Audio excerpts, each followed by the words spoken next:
Welcome to Amigos IAS. ఈ session నుంచి యోజన అనే మ్యాగజైన్కి సంబంధించిన ఆర్టికల్స్ని అమిగోస్ ఐఏఎస్ మీకు అందిస్తుంది. సో ఈ పర్టికులర్ సెషన్లో 2023 సెప్టెంబర్ మంత్కు సంబంధించిన యోజనలో ఉండే ఆర్టికల్స్ చాలా ఇంపార్టెంట్ ఆర్టికల్స్. ఎందుకు అనంటే ఈ మామూలుగా యోజనలో మనకు ఒక్కో మంత్ ఒక ఇష్యూకు సంబంధించి చర్చిస్తారు. సో సెప్టెంబర్ 2023లో మనకు ప్రభుత్వ పాలనకు సంబంధించింది, రైట్? సో అంటే ఇక్కడ మనం చర్చించుకోబోయే అంశాలు మీరు గవర్నెన్స్ అనే టాపిక్లో వినియోగించుకోవచ్చు. సందర్భాన్ని బట్టి జనరల్ ఎస్ఏలో కూడా మీకు ఉపయోగపడతాయి. అనేక అంశాలను కాగ్ పాత్ర ఏంటి, అదేవిధంగా ఇది కాగ్ పాత్ర గురించి రాసింది వేరెవరో కాదు, ప్రస్తుతం ఉన్న భారత కాగ్ గిరీష్ చంద్ర ముర్ము. అదేవిధంగా మనకు భారతదేశంలో రాజ్యాంగ వ్యవస్థల పాత్ర. సో ఇలా అన్ని ఇంపార్టెంట్ టాపిక్స్ అనేవి మనకు ఉన్నాయి. అటు పాలిటీలో, ఇటు గవర్నెన్స్లో, అదేవిధంగా జనరల్ ఎస్ఏలో ఉపయోగపడే అంశాలు ఉన్నాయి. సో ఇది ఈ పర్టిక్యులర్ యోజన మ్యాగజైన్ ఇంగ్లీష్లో అవైలబిలిటీలో ఉన్నది, తెలుగులో అవైలబిలిటీలో ఉన్నది. సో మీరు పీడిఎఫ్ అని కోరుకునే వాళ్ళు ఎవరైతే ఉంటారో ఒరిజినల్వి మీరు తీసుకోవచ్చు. అంటే మనకు హార్డ్ కాపీని కొనుక్కోవచ్చు, లేదా Yojana Telugu magazine publications division government of India వాళ్ళది మీరు డిజిటల్ రూపంలో కూడా కొనుక్కోవచ్చు. సో దట్ మీరు ఆ డిజిటల్ని అక్కడే రైట్ దాన్ని రెఫర్ చేస్తూ ఈ అంశాలను చూడండి. సో ఇది మనకు మీరు ఆబ్జెక్టివ్ టైప్ ఎగ్జామినేషన్స్ రాసినా లేదా డిస్క్రిప్టివ్ ఎగ్జామినేషన్స్ రాసినా రెండింటికి ఉపయోగపడేలా మేము రీడిజైన్ చేశాం. సో ఫస్ట్ ఆఫ్ ఆల్ మీరు మనం మొట్టమొదలు చర్చిస్తూ ఉన్నది మహిళా సాధికారత అనే టాపిక్ అన్నమాట, ఉమెన్ ఎంపవర్మెంట్. సో ఇందులోనే ఉన్నది మనకు ఈ పర్టికులర్ టాపిక్లోనే మహిళా సాధికారత అని చెప్పి ఒకటి ఇచ్చారు. దీన్ని రాసింది ప్రస్తుతం మనకు మహిళా సాధికారత అనే టాపిక్, ఉమెన్ ఎంపవర్మెంట్. సో దీన్ని మనం జనరల్ ఎస్ఏలో వినియోగించుకోవచ్చు. And Rekha Sharma, National Commission for Women ఉన్నది కదా మనకు జాతీయ స్థాయిలో, జాతీయ మహిళా కమిషన్, దీనికి నేతృత్వం వహిస్తున్న రేఖా శర్మ దీన్ని రాశారు. సో స్టార్టింగ్ మనకి ఇక్కడి నుంచి ఇక్కడ దాకా ఏదైతే ఉందో మహిళా సాధికారత ఆవశ్యకత ఏంటి అని క్వశ్చన్ వచ్చింది అనుకోండి, what is the need of women empowerment, మీరు చక్కగా ఇంట్రొడక్షన్ వినియోగించుకోవచ్చు. ఏమని చెప్తున్నారు అంటే, empowering a man leads to empowering an individual, but empowering A women empowers an entire generation. అంటే ఒక పురుషుడి సాధికారత ఒక వ్యక్తికి మాత్రమే పరిమితం అవుతుంది, కానీ ఒక మహిళ సాధించే సాధికారత ఒక తరానికి స్ఫూర్తినిస్తుంది లేదా ఒక తరానికి అందుతుంది అని చెప్పారు. అంటే మహిళా సాధికారత అనేది ఒక తరాన్ని ఇన్స్పైర్ చేస్తుంది, ఒక జనరేషన్నే స్ఫూర్తినిస్తుంది, ఒక జనరేషన్ కూడా అంటే తర్వాత వచ్చే తరం కూడా అదేవిధంగా సాధికారత సాధించేలా చేస్తుంది. బట్ ఒక పురుషుడి సాధికారత అనేది కేవలం ఒక వ్యక్తి వరకు మాత్రమే పరిమితం అవుతుంది అని చెప్పి మీనింగ్ ఇచ్చారు. మీకు ఇందులో ఇంట్రొడక్షన్లోనే ఏమి ఇచ్చినారంటే, కంబాటింగ్ వైలెన్స్ అంటే హింస, మహిళలకు సంబంధించి వారు ఎదుర్కొంటున్న హింస ఏ విధంగా దాన్ని మనం అరికట్టవచ్చు, ఎండింగ్ చైల్డ్ మ్యారేజ్, బాల్య వివాహాలు, విధంగా promoting political and economic empowerment, రాజకీయ ఆర్థిక సాధికారత, safe guarding sexual and reproductive health rights అంటే లైంగిక అండ్ పునరుత్పాదకు సంబంధించిన మహిళల హక్కులను కాపాడడం, ప్రొటెక్టింగ్ ల్యాండ్ రైట్స్, మహిళలకు సంబంధించిన భూ హక్కులు పరిరక్షించడం, జెండర్ రెస్పాన్సివ్ బడ్జెటింగ్ అంటే లింగ స్పృహతో కలిగి ఉన్న బడ్జెట్ వ్యవస్థను ప్రవేశపెట్టడం. సో యాక్చువల్గా యాజ్ ఇట్ ఈస్గా మనకు ఎస్ఏలో ఇదే వర్డ్స్, దీన్ని తెలుగులో ట్రాన్స్లేట్ చేసి యోజనలో కూడా ఇచ్చారు. కానీ ఇట్లా నేర్చుకోకూడదు. ఇక్కడ మనం ఎస్ఏకు లెర్నింగ్ స్కిల్స్ వేరుగా ఉంటాయి, ఎంసీక్యూస్కు మనం ప్రిపేర్ అయ్యి బైహార్ట్ చేయడం అది సాధ్యపడదు. అండ్ మోర్ ఓవర్ సో వాళ్ళు ఎలా రాసినా సరే మీరు ఎగ్జామినేషన్లో రాసేటప్పుడు జనరల్ ఎస్ఏ కానీ పాలిటీలో కానీ అదర్ ఏరియాస్లో మీరు రాసేటప్పుడు ఒక కొహరెన్స్ అనేది ఉండాలి. కొహరెన్స్ అని అంటే మనం పొంతన అంటాం, తెలుగులో దీన్ని పొంతన అనే పేరుతో పిలుస్తాం. ఏ విధంగా ఉంటుంది? సో ఇందులో నేను రీడిజైన్ చేశాను. సో రైట్, ఒక బాలిక జన్మించినప్పుడు ఉండే అంటే బాలికలకు ఉండే ఇబ్బందులు, జన్మించినప్పటి నుంచి యువతిగా వారు అయ్యే వరకు, యువతిగా ఉన్నప్పుడు మ్యారేజ్కు ముందు ఉండే ఇబ్బందులు, మ్యారేజ్ తర్వాత వచ్చే ఇబ్బందులు.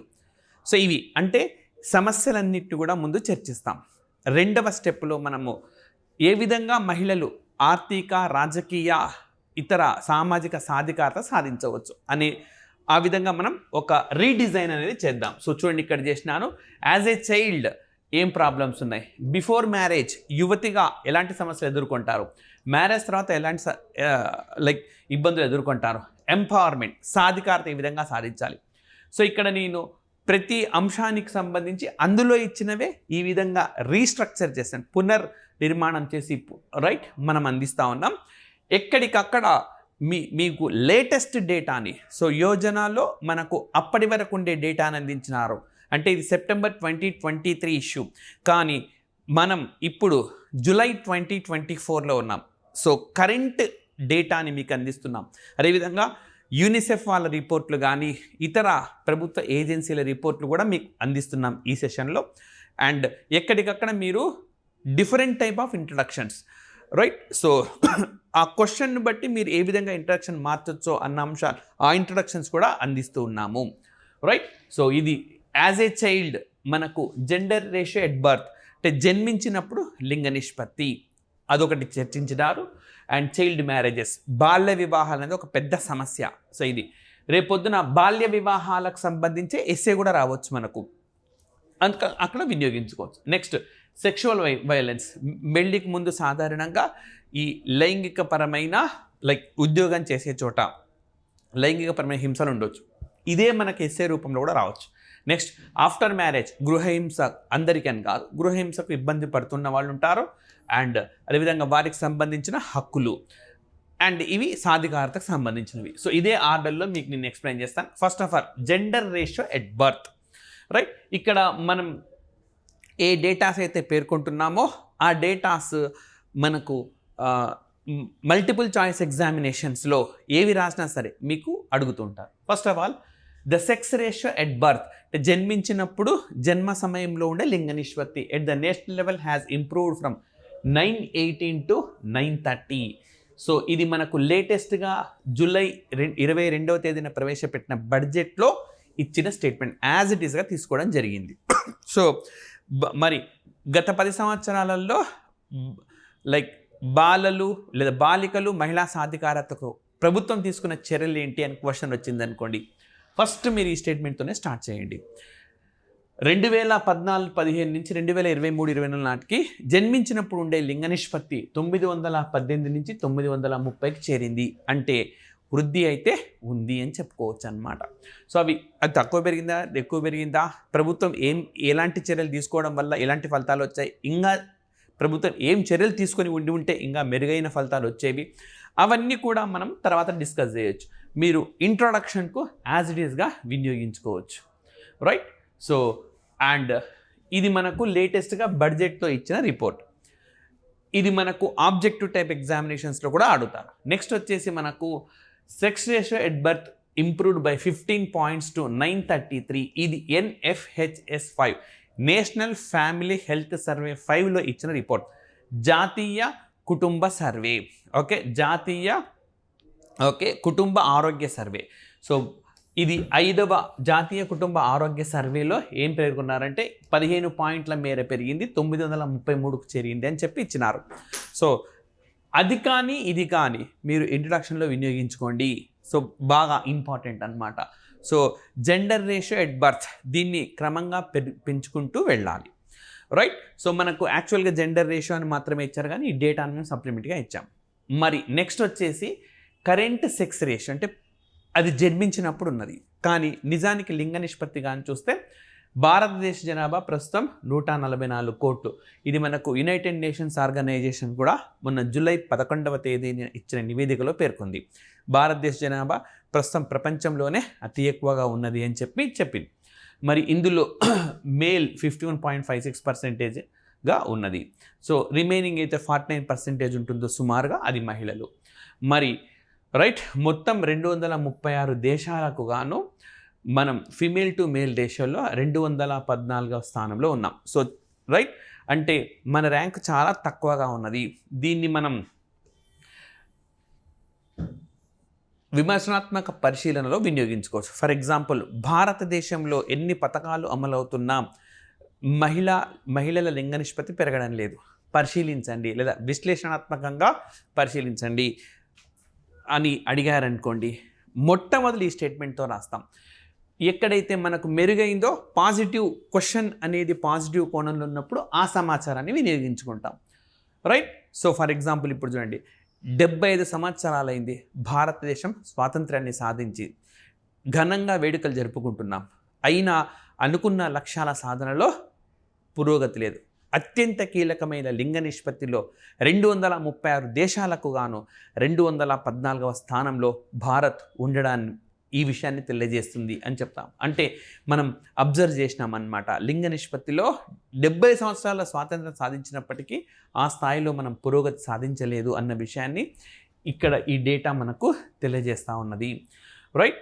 సో మరి ఆసియా దేశాలు గాను కేవలం పరిశీలిస్తే మొత్తం 51 దేశాలకు గాను 40వ స్థానంలో ఉన్నది. రైట్. ఏమని రాసుకోవచ్చు, రెండింటిని కంబైన్ చేయాలి, మనం విడివిడిగా రాయడానికి కుదరదు. ఇది గ్రూప్ 1 ఎస్ఏ రాసేటప్పుడు ఏమని రాసుకోవచ్చు, రైట్. స్వాతంత్ర్యం సిద్ధించి 70 సంవత్సరాలైన లింగ నిష్పత్తిలో భారత పురోగతి అంతంత మాత్రంగానే ఉంది. లింగ నిష్పత్తి సంబంధించిన 236 దేశాలకు గాను ప్రపంచంలో 214వ ర్యాంకులో ఉంటే, ఆసియాలో 51 దేశాలకు గాను 40వ స్థానంలో ఉన్నది అని చెప్పి మనం రాసుకోవచ్చు. ప్రపంచంలోనే అతి ఎక్కువ జనాభా కలిగిన దేశంలో ఈ లింగ నిష్పత్తి ఈ స్థాయిలో ఉండడం సబబు కాదు, అట్లా కూడా రాసుకోవచ్చు. ఇక్కడ మీకు ఇంకోటి కూడా చెప్తున్నాను. సో మనకి జనరల్ ఎస్ఏ అన్నప్పుడు రైట్, ఎగ్జామినర్కి కొన్ని పాయింట్స్ ఇస్తారు, ఇవన్నీ మెన్షన్ చేశారు అలానే, వాటికి మనం ఏ విధంగా వాల్యూ యాడ్ చేసామన్న దాన్ని బట్టి మీకు మార్క్స్ ఉంటాయి. సో ఇప్పుడు ప్రస్తుతం ప్యారిస్లో ఒలింపిక్స్ అనేవి కొనసాగుతూ ఉన్నాయి, స్టార్ట్ అయిపోయినాయి. ప్యారిస్ ఒలింపిక్స్ ఈసారి మేల్ ఫీమేల్ సమానంగా పార్టిసిపేట్ చేస్తున్నారు. సో లింగ సమానత్వం కోసమే ఈ ప్యారిస్ ఒలింపిక్స్ అనేవి జరుగుతూ ఉన్నాయి. సో అలాంటివి కూడా మీరు కోడ్ చేయవచ్చు. ప్రస్తుతం ప్రపంచంలో ప్రస్తుతం అంటే మీరు ఎగ్జామ్ రాసే టయానికి ఆ ఒలింపిక్స్ అయిపోయి ఉంటాయి కాబట్టి అప్పుడు ప్రస్తుతం మనం రాయకూడదు. సో మీరు బాగా ఆలోచించాలి. గ్రూప్ 1 సివిల్స్ ప్రిపేర్ అయ్యే ఆస్పిరెంట్స్ ఏంటంటే ఆలోచన శక్తి బాగుండాలి. ఇటీవలే ముగిసిన ప్యారిస్ ఒలింపిక్స్లో లింగ సమానత్వం చాటడం కోసం సమాన సంఖ్యలో పురుషులు స్త్రీలు పాల్గొన్నారు. ప్రపంచ దేశాలనే లింగ నిష్పత్తి సాధించే దిశగా పురోగతిని సాధిస్తున్నాయి. 70 సంవత్సరాల స్వతంత్ర చరిత్రను కలిగి ప్రపంచంలో అతిపెద్ద జనాభా కలిగిన భారతదేశం మాత్రం ఒకంత వెనకబాటులో ఉన్నది. మనం పూర్తిగా ఏం లేదు, అసలు మహిళలకు హక్కులు లేవు అట్లా లేదు కదా, ఆఫ్ఘనిస్తాన్లో లాగా లేదు కదా మన భారతదేశ పరిస్థితి. కాబట్టి ఒకంత ఈ భారతదేశం మాత్రం వెనకబడే ఉంది. 236 దేశాలకు గాను 214వ ర్యాంకులో ఉండడం లింగ నిష్పత్తిలో. అదేవిధంగా ఆసియాలో 51 గాను 40వ స్థానంలో ఉండడాన్ని బట్టి భారత్ ఆశించిన స్థాయిలో పురోగతి సాధించేదనే విషయం స్పష్టమవుతుంది. మరి ఏం చేశారు, ఎక్కడ లోపాలను ఏం చేయాలి, ఇంకా తర్వాత మీరు ఏమైనా మీ డేటా ప్రకారం రాయవచ్చు. సో ఆ విధంగా మనకు జెండర్ రేషియోకి సంబంధించి ఈ డేటా. సో ఇంకా మనకు గ్రామీణ పట్టణానికి సంబంధించిన డేటా కూడా అందుబాటులో ఉన్నది. సో గ్రామీణలో 2011 సెన్సస్ ప్రకారం మనకు gender ratio 949, right. 2023 national Family Health survey ప్రకారం 1037, అర్బన్లోకి వచ్చేస్తే 929, 985.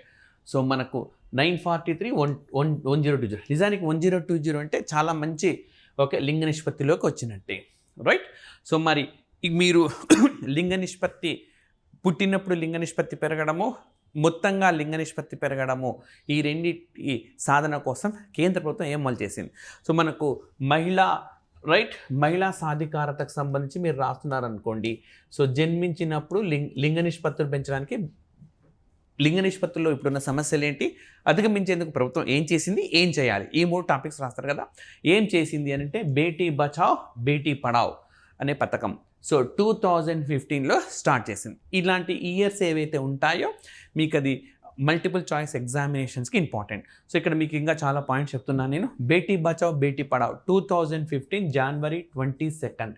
జనవరి 22న హర్యానాలోని పానీపట్లో ప్రారంభించారు.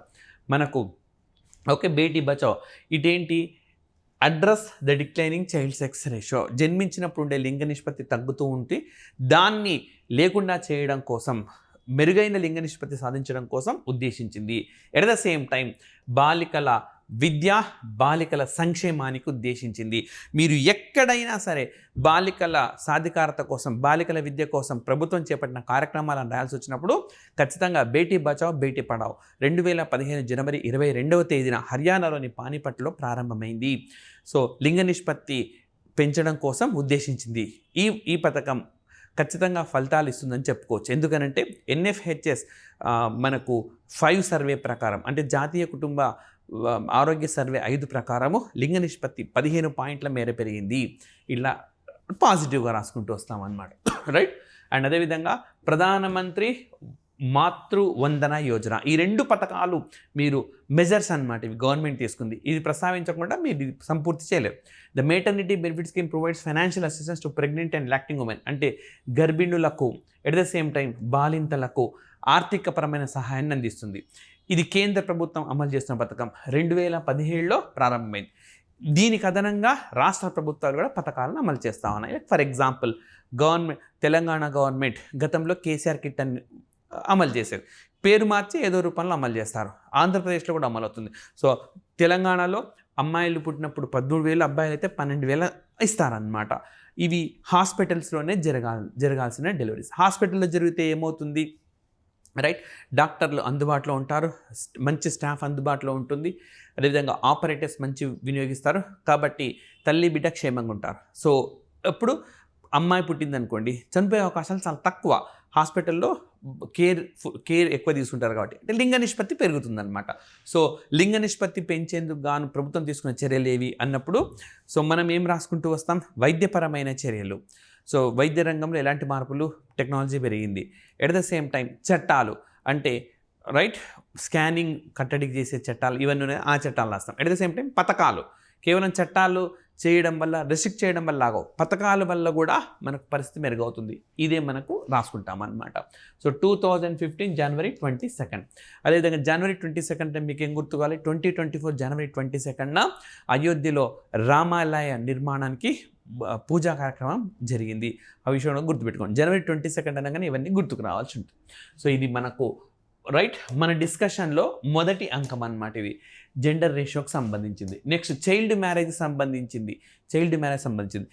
డేటా, రైట్, యాక్చువల్గా మనకు జస్ట్ అలా మెన్షన్ చేసి వదిలేశారు, బట్ మేము దానికి సంబంధించి మీకు ఇలాంటి డేటా ఇస్తున్నాం.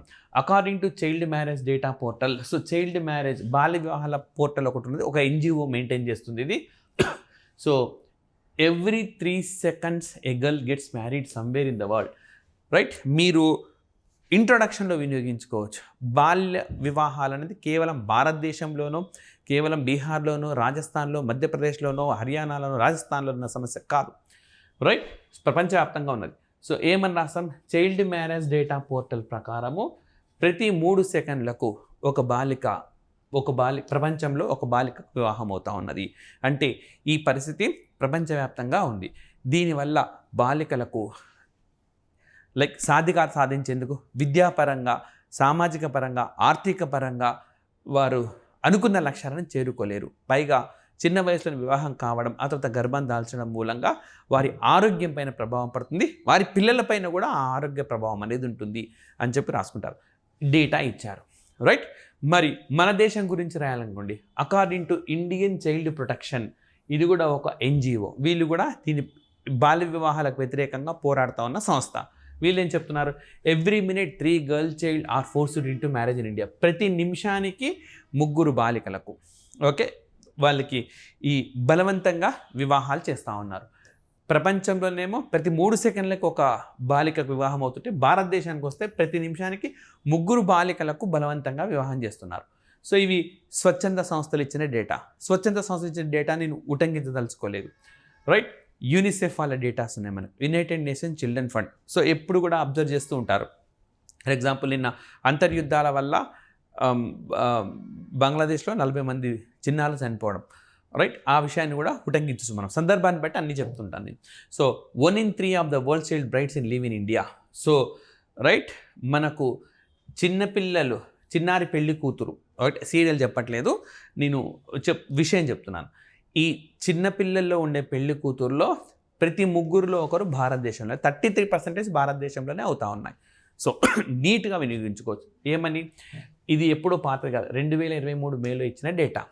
సో 2023 మేలో యూనిసెఫ్ విడుదల చేసిన గణాంకాల ప్రకారం ప్రపంచంలో బాల్య వివాహాల్లో ప్రతి ముగ్గురిలో ఒకరు భారత్లో ఉన్నారు అని చెప్పి మనం స్టార్ట్ చేయవచ్చు. అంటే ఓకే, సో 30% మంది భారత్లోనే ఉన్నారనే విషయం తెలియజేస్తున్నాం. నెక్స్ట్ ఇంకా యూనిసెఫ్ వాళ్ళు చాలా అంశాలు ఇచ్చినారు ఇక్కడ. So child brides include girls under 18 who are already married as well as women of all ages who first married in childhood, right. అంటే అండర్ 18లో మ్యారేజ్ అయిన వాళ్ళు హూ ఆర్ ఆల్రెడీ మ్యారీడ్, ఇప్పుడు వాళ్ళు వయసు దాటిపోయింది, 18 సంవత్సరాలు దాటిపోయింది, కానీ వాళ్ళు 18 లోపలనే వాళ్ళకి మ్యారేజ్ అయిపోయింది అనమాట. ఓకే, సో ఆ విధంగా చాలామంది ఉన్నారని చెప్పి ఇందులో డేటా పరమైన ఏం లేదు, ఊరికి అట్లా ఇచ్చారు. సో ఇది మనం వినియోగించుకోవచ్చు. ఇంకా కొన్ని ఉన్నాయి. Nearly 1 in 4 young women in India okay were married or union before their 18th birthday.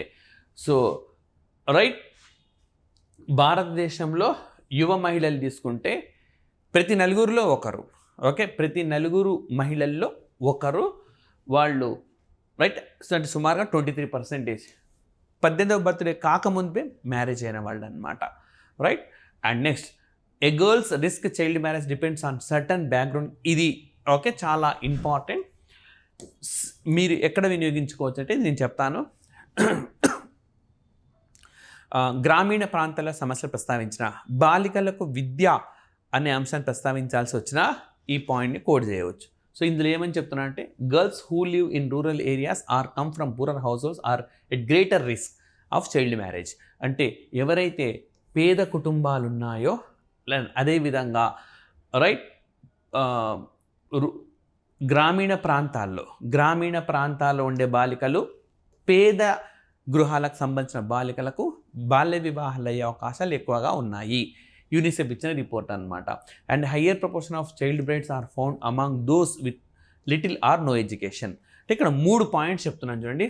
గ్రామీణ ప్రాంతాలు, ఈవెన్ గ్రామీణ ప్రాంతాల్లో డబ్బుండే వాళ్ళైనా కూడా, మంచి ఆర్థిక స్తోమత ఉండే వాళ్ళైనా వారి బాలికలకు బాల్య వివాహాలు చేయడానికి ప్రిఫరెన్స్ ఇస్తారు. అదేవిధంగా ఓకే పేదలు, గ్రామీణ ప్రాంతాలు అంటే పేదలు. 3 విద్యా వెనుకబాటుతనం, అంటే ఆర్థిక వెనుకబాటు, విద్యా వెనుకబాటు ఉండడంతో పాటు గ్రామీణ ప్రాంతాల్లో బాల్య వివాహాలు ఎక్కువగా నమోదవుతున్నాయని చెప్పి మనకు యూనిసెఫ్ నివేదికలో పేర్కొంది. సో గ్రామీణ ప్రాంత సమస్యలు అక్కడ ప్రస్తావించవచ్చు.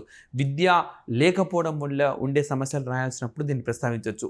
మల్టిపుల్ డైమెన్షన్స్లో మీరు ఈ పర్టికులర్ ప్రాబ్లమ్ని వినియోగించుకోవచ్చు, రైట్. నెక్స్ట్, ఇండియాస్ ప్రోగ్రెస్ ఈ strong compare to other countries in south Asia. మనం పాజిటివ్గా రాయాలనుకున్నప్పుడు దీన్ని వినియోగించుకోవచ్చు. అంటే భారతదేశంలో ఇప్పటికీ కూడా బాల్య వివాహాలు జరుగుతున్నప్పటికీ కట్టడి కోసం తీసుకున్న చర్యలు సత్ఫలితాలను ఇస్తున్నాయి అనుకున్నప్పుడు, సో దక్షిణాసియాలో ఇతర దేశాలతో పోలిస్తే భారతదేశం తీసుకుంటున్న చర్యలు సమర్థంగా బలంగా ఉన్నాయి. If child marriage is to be eliminated by 2030 additional efforts will be required. అయితే సుస్థిరాభివృద్ధి లక్ష్యాల్లో ఒకటైన ఓకే ఈ బాల్య వివాహాలను లేకుండా చేయాలి అని అంటే అదనపు ఓకే ఎఫర్ట్స్ అయితే అవసరం అవుతాయి. ఆ అదనపు ఎఫర్ట్స్ ఏంటో మళ్ళీ రాసుకుంటాం అన్నమాట. సో ఈ విధంగా చైల్డ్ మ్యారేజ్ సంబంధించి మనకు చాలా. నెక్స్ట్, మళ్ళీ వివాహానికి ముందు ఏం సమస్యలు ఉన్నాయి అని అంటే సెక్సువల్ వైలెన్స్, లైంగికపరమైన హింస ఓకే గురవుతున్నారు. ఫర్ ఎగ్జాంపుల్ పెళ్ళికి ముందే వాళ్ళకి జాబ్ చేసుకుంటున్నారు, ఉద్యోగం చేసే దగ్గర ఇబ్బందులు ఉంటాయి. సో అందుకే విశాఖ గైడ్లైన్స్ ఉన్నాయి, సుప్రీంకోర్టు ఇచ్చింది. విశాఖ గైడ్లైన్స్ ప్రకారము ఓకే ప్రతి ఆర్గనైజేషన్, అది ప్రైవేట్ కావచ్చు గవర్నమెంట్ కావచ్చు, మహిళల భద్రతకు అత్యంత ప్రాధాన్యం ఇవ్వాల్సి ఉంటుంది. అదేవిధంగా ఫీమేల్ జెనిటల్ ముటిలేషన్ అంటే లింగానికి సంబంధించిన వాటిపై రైట్ పాశవికంగా చేసే కొన్ని అనాగరిక చర్యలు అనమాట.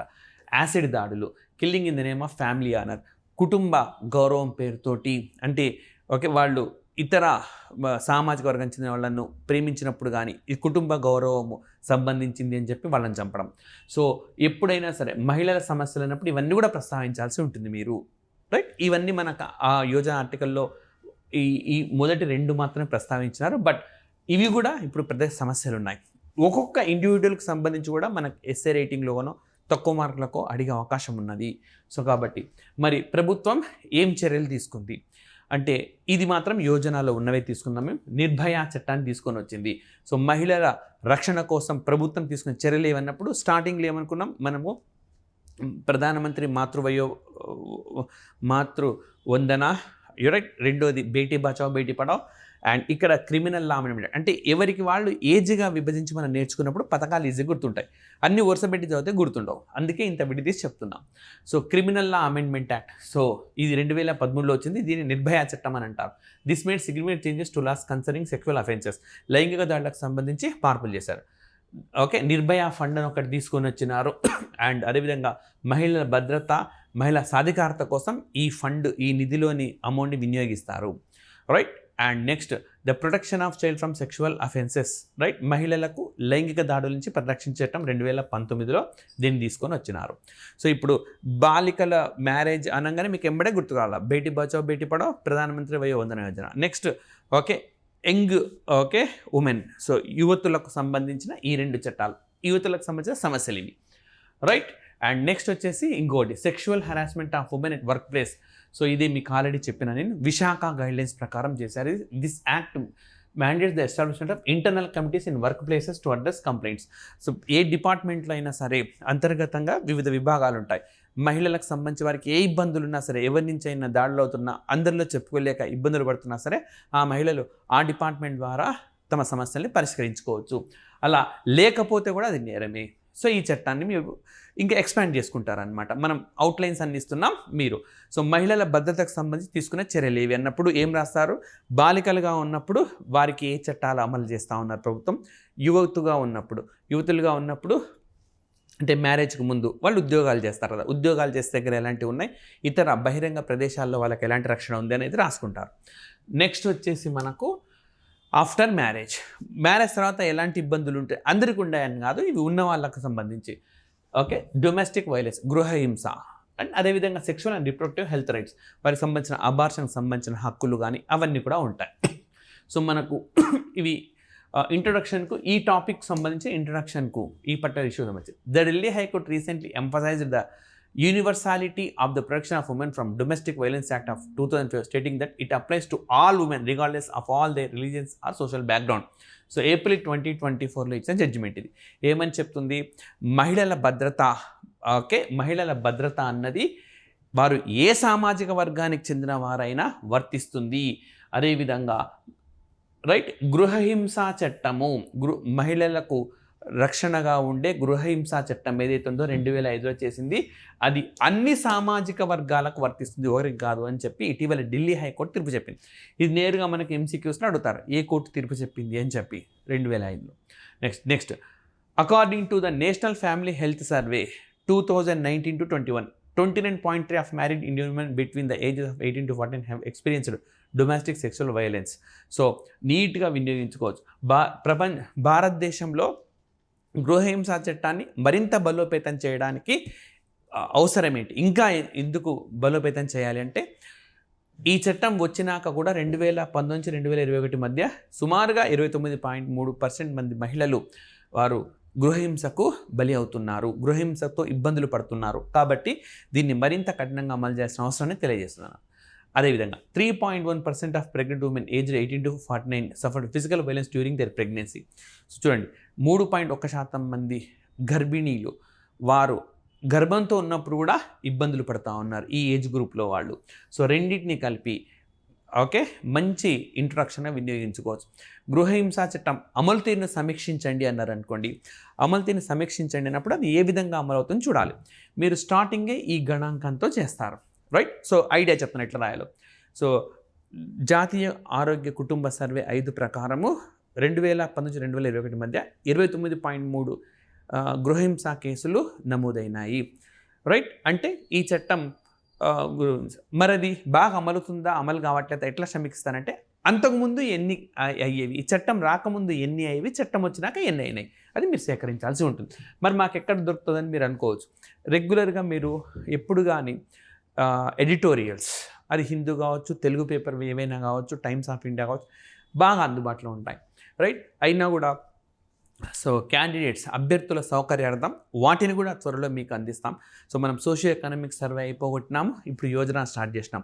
కురుక్షేత్రకు సంబంధించినవి ఈనాడు ఎడిటోరియల్స్, హిందూ ఎడిటోరియల్స్. ఈనాడు అంటే కేవలం అదొక్క పేపర్ అనే కాదు, బయాస్డ్ ఏం లేదు, స్టూడెంట్స్కు ఉపయోగపడే ఏవైనా సరే అందిస్తామన్నమాట. అది ఏ పత్రికలో అయినా రావచ్చు. విద్యార్థులకు ఉపయోగపడేది అయితే మీకు ముందు ఉంటుంది, రైట్? సో అప్పుడు కూడా మనకి రాబోయే రోజుల్లో ఎక్కడైనా ఎడిటోరియల్ వస్తే అది చేస్తాం. అప్పుడు మీరు దాన్ని యాడ్ చేసుకోవాల్సి ఉంటుంది, రైట్? సో ఈ విధంగా మంచి డేటా ఇచ్చారు మనకు, రైట్? సో మరి according to NFHS data 87% of married women who are victims of marital violence do not seek help. చూడండి ఎంత ఇంపార్టెంటో.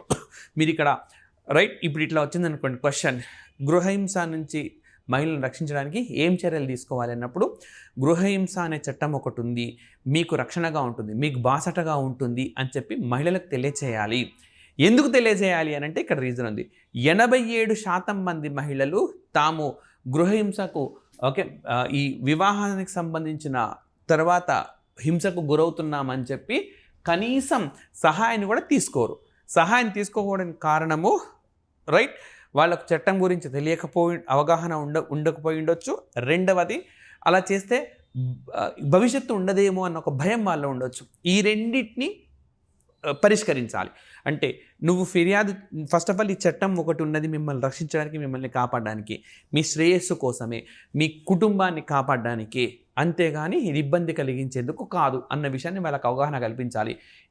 ఇలా కనిపించడం వల్ల ఈ మహిళను రక్షించవచ్చు అని చెప్పాం, రైట్? మరి అన్ని సామాజిక వర్గాలకు ఇది వర్తిస్తుంది అన్నారు కదా. అదేవిధంగా ఇస్లాం సామాజిక వర్గంలో ఇన్స్టెంట్ ట్రిపుల్ తలాక్ అంటే తక్షణ ముమ్మార తలాక్ అంటే ఇస్లాం మతానికి సంబంధించి 3 సార్లు తలాక్ చెప్తే డైవర్స్ అనమాట. అదే ఎప్పుడు పడితే అప్పుడు తక్షణంగా ఆ అమ్మాయికి తెలియజేయకుండా ఫోన్లోనో వాట్సాప్ ద్వారా తెలియజేయకూడదు, రైట్? సో ఆ కండిషన్స్ ఉన్నాయన్నమాట. ఫస్ట్ ఒకసారి చెప్పి 1 మంత్ వెయిట్, కొంచెం కాలం వెయిట్ చేయాలి, మళ్ళీ చెప్పి మళ్ళీ కొంతకాలం వెయిట్ చేయాలి. ఆ కండిషన్స్ లేకుండా ముమ్మారు తలాక్ చెప్తే చెల్లదు. దీనికోసం 2019లో చట్టం చేశారు. It was also an important amendment passed within to provide legal protection to Muslim women against instant triple talaq, right? So తక్షణ ముమ్మార తలాక్ నుంచి మహిళలను రక్షించడానికి చేసిన చట్టం. This reform aimed to protect the rights of Muslim women and ensure gender equality with personal laws. So అంటే వారి మతానికి సంబంధించి, ఆ సామాజిక వర్గానికి సంబంధించిన చట్టాల పరిధిలోనే చట్టం చేస్తూ ఆ మహిళల సాధికారత, ఆ మహిళల భద్రతకు ఉద్దేశించింది, రైట్? మీకు ఇప్పుడు గడిచిన 10 సంవత్సరాల్లో మహిళా బాలికల సాధికారతకు తీసుకున్న చర్యలేవి అని క్వశ్చన్ వచ్చింది అనుకోండి, రైట్? బాలికలుగా ఉన్నప్పుడు బేటీ బచావ్ బేటీ పడావ్ అది రాస్తారు. అదేవిధంగా ప్రధానమంత్రి మాతృవయో వందన యోజన, అండ్ అదేవిధంగా మనకు నిర్భయ చట్టం అంటే అది గత ప్రభుత్వం చేసింది, బట్ ఈ 10 సంవత్సరాలు ఉంది కాబట్టి నిర్భయ చట్టము. అదేవిధంగా గృహహింస జరగకుండా తీసుకొని వచ్చిన చట్టం, మ్యారేజ్ ముందు మ్యారేజ్ తర్వాత ఇట్లా చూసుకుంటారండి. ఆ తర్వాత 2019లో ముస్లిం మహిళల పరిరక్షణ కోసం గాను ఇది చేసే చట్టం. సో అన్ని చట్టాలు వరుసగా పెట్టి రాసుకుంటుంటారు.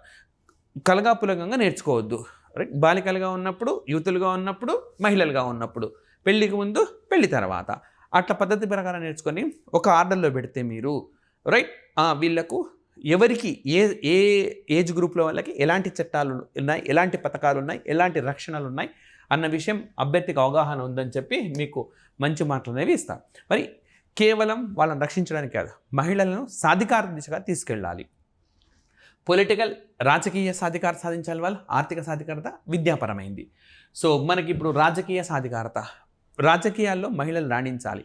సో మరి అనుకున్న స్థాయిలో మహిళలు వస్తున్నారంటలేదు. అందుకని ఏం చేశారు, 106వ రాజ్యాంగ సవరణ చట్టం ద్వారా రిజర్వేషన్లను కల్పించినారు. సో ఇప్పుడు ఎట్లా రాసుకుంటాం మనం, భారతదేశంలో మహిళలకు రిజర్వేషన్ల ఆవశ్యకత ఏంటి అన్నారనుకోండి.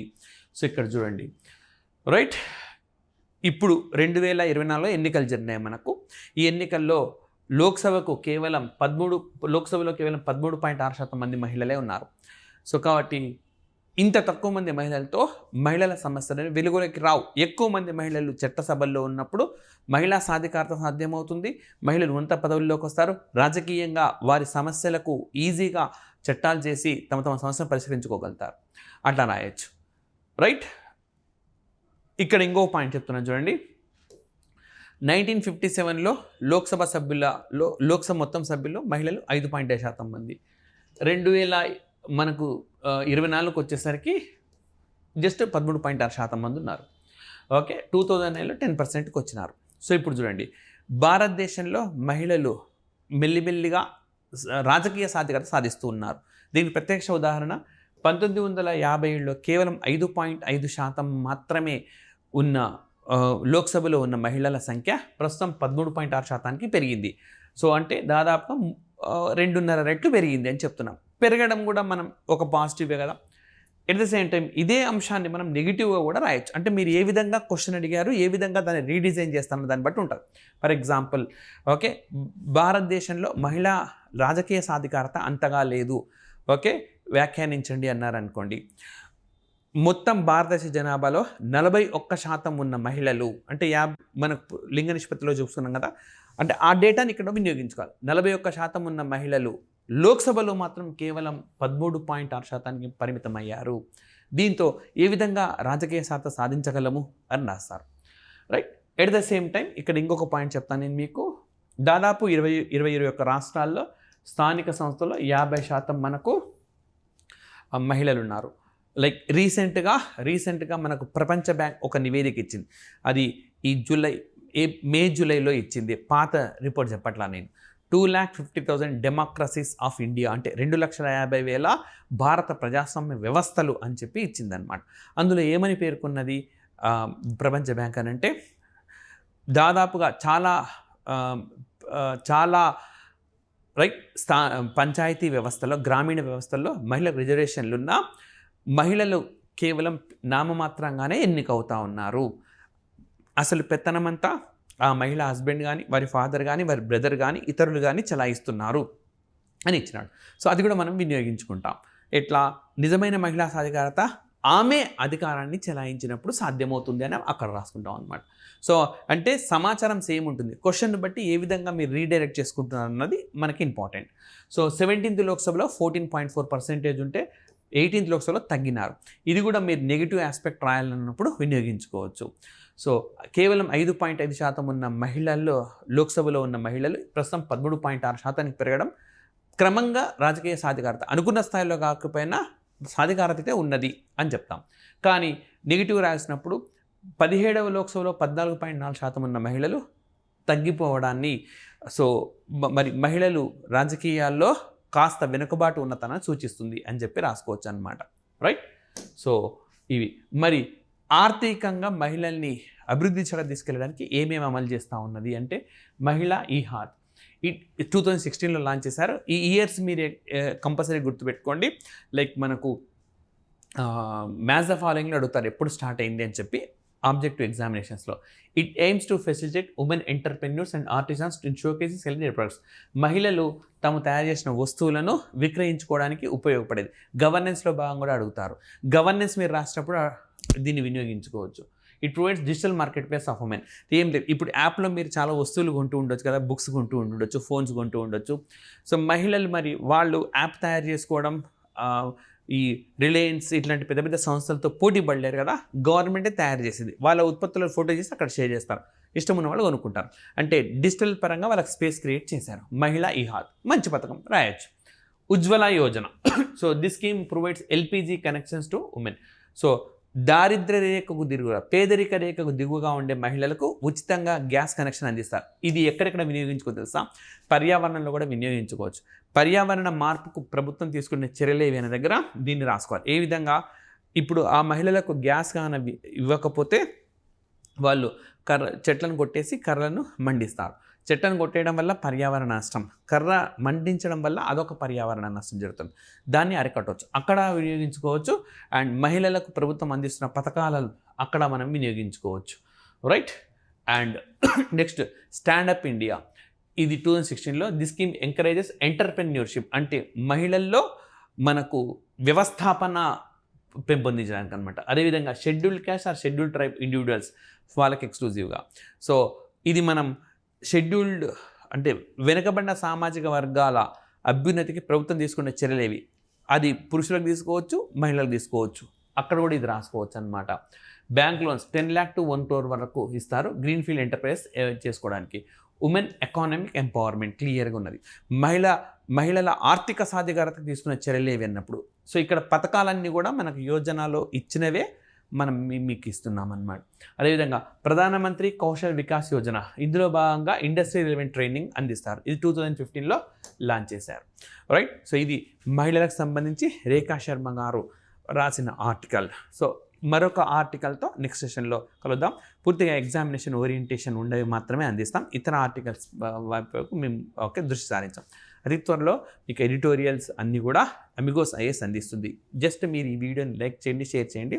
సబ్స్క్రైబ్ చేసుకునే వాళ్ళంటే సబ్స్క్రైబ్ చేసుకోండి. Thank you very much.